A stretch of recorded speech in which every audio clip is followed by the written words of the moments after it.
Southeast Radio's Business Matters with Carl Fitzpatrick. Southeast Radio. Well, at this time of year, we often dust off Monopoly, Cluedo or Trivia Pursuit and engage in some time away from our screens. This year, there's a new Irish board game on the market, and the creator of Top of the Class, Eamon Fennelly, joins me now to discuss the game in more detail. Eamon, I'd like to start the interview by getting an insight into your own background. Yes, Carl. Well, my background actually comes, funnily enough, in the tourism side. For many years, I was in the hospitality business for a good few years. And I was actually based down in Wexford, in the southeast, Wexford and Kilkenny and Waterford. But then I sort of moved, I've sort of been pursuing like education, and I did a couple of different courses over the years.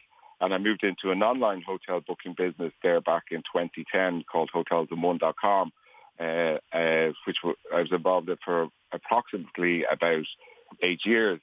And I would have left that business in 2017 and went back then and did a master's in digital marketing analytics, which brought me up to 2019. And then I sort of took on the journey of looking at a top of the class board game. Yeah, and what was the trigger for you to develop a new board game? The trigger, well, actually, it goes back a good few years. I had the idea for a long time, maybe, I was actually on a J1 visa in America, and myself and my friend, the school pal I went together, we were actually working out there in a hotel, and we sort of noticed all the families that were coming with the board games, even on holidays, and we said, the seeded idea was growing there, so we developed the concept then, and we had a prototype done. Life took over we got involved in different things, and it sort of went up on the shelf for about a good 2 years, and only back in 2017, 18, I sort of took it back down, had a look at it again, and then I started working on it. So talk to us about the format of Top of the Class and how it works from a player's perspective. It's a knowledge and trivia-based board game, and essentially it's based around the sort of five core subjects in school. So you'd have your English, your maths, geography, history, and science, and then there's also a general knowledge area. And so the format of the game would be to sort of make your way around the board game starting in September, and make a route around the board game until you get to June, where you would have to complete your summer test. But along the way, like, it's not just it's not really the smartest person wins by answering the questions, because there's unpredictable things can happen to you. You can sort of take a trip to the principal's office, and you depending how you get on in there, like, you could be moving backwards or forwards, or one of your fellow players could be moving you backwards or forwards. So there's a bit of strategy in it and gameplay, and a lot of fun in it, like when you're playing it. And is Top of the Class aimed at the primary school market or the secondary school market, or both? It's actually a family-based board game, but like both primary. It's ideal like for primary and secondary school, like, because the core subjects are covered in both. Like, the questions would be based on like those subjects, and probably covered in the curriculum. But it's not. And then you have the general knowledge ones, your trivia ones as well. So it will cover both. Yes. And from a game design perspective, talk to us about the development process and the practical steps in bringing the idea to a physical working product. Yes, well, that was a bit of a journey, but I had some experience of bringing another product to the market as regards like as an online business, funnily enough. But it did take a good bit of planning at the start, and then to sort of lay out the steps I needed to take, which obviously was to get your design right, and then sort of this would have been road tested numerous times, and then we engaged a graphic designer who sort of brought our game to life. And at that stage, then you really are into sort of looking for different manufacturers here in Ireland, and into Europe, and even into China. You'd be looking around to see what is available and what are the costs involved, And then the next stage after that, once you've identified your sort of manufacturer, is to sort of approach them and sort of work out a project plan and go through all the steps of, will they be able to deliver on time. And even at that stage then, with the COVID lockdown, like supply chains were very, very tight.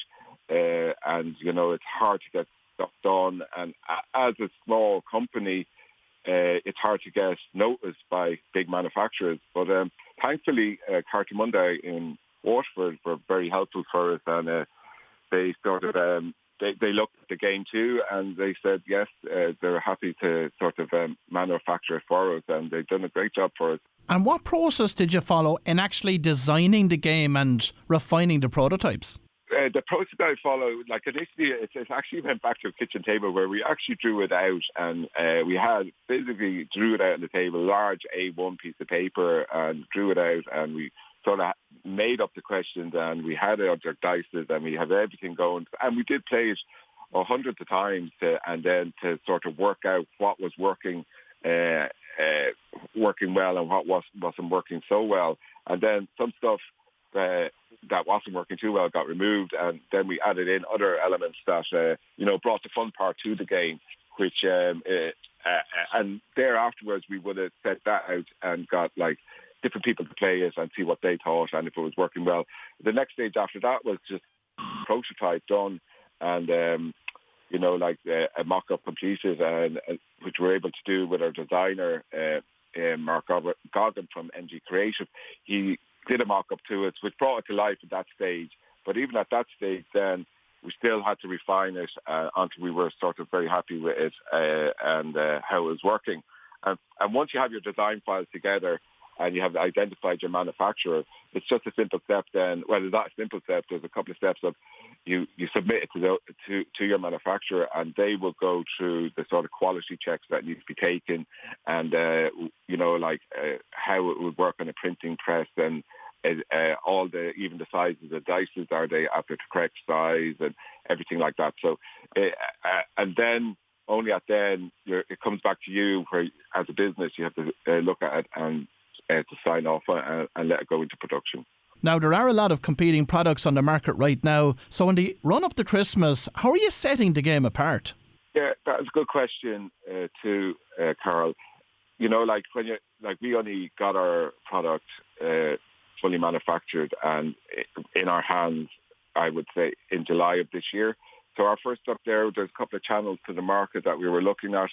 Obviously, you have your retailers, your traditional retailers like your Easton's, your Art and Hobbies, Cogs the Brain Shop, World of Wonder. So we approached them, and you have to approach the buyers in each of those stores. And even identifying the buyers in each of those stores is a difficult thing. Who's the right person that looks after these, and try to track them down. And then you have to get a product to them, and they see products all the time. And we always believed the product would stand up on it by itself once the buyers got to have a look at it. And thankfully, the buyers that we sent it to, they all have took it on board and started to list it, and that was really started in September. And then second way, we looked at bringing it to the market was our online retailer. So Cogs the Brain Shop will be a big online retailer in Ireland as regards board games. And the third way, our third route to market was direct on our own website, topoftheclassgame.com. And Eamon, once the Top of the Class game is a success here in Ireland, would it be possible to tailor it for a UK or US audience? The game is can be tailored about the game, because with our game, we have there's questions for the under 11 players and questions for the over 12 players.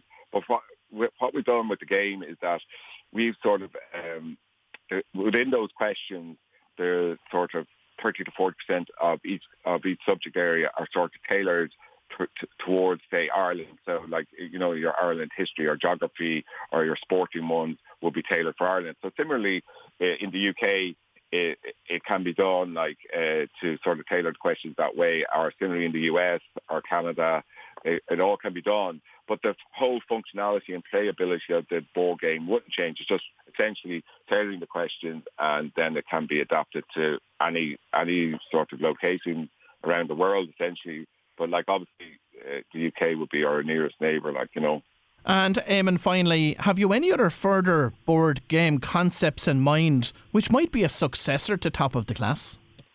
I think we've an open our plate at the moment, Carl, but like we have a few ideas on the back burner that we're sort of we're only really at the initial stage of sort of looking at them. Like one of them is based around actually cops and robbers. So, but we're only in the early days of that, and you know it's back to the kitchen table with that one and sort of mapping it out again. Like, but it's a long journey to bring it from that kitchen, you know, your first initial drawing, you know, into manufacturing. It doesn't happen like you know, within like it could be 18 months, 2 years, 3 years, depending. Like, you know, it doesn't happen as quick as people might think. Like you know, it's a good bit of sort of work goes in behind the scenes before, you know, you see it on the shelves when you walk into the stores. So you know, we'll have to keep working away on that.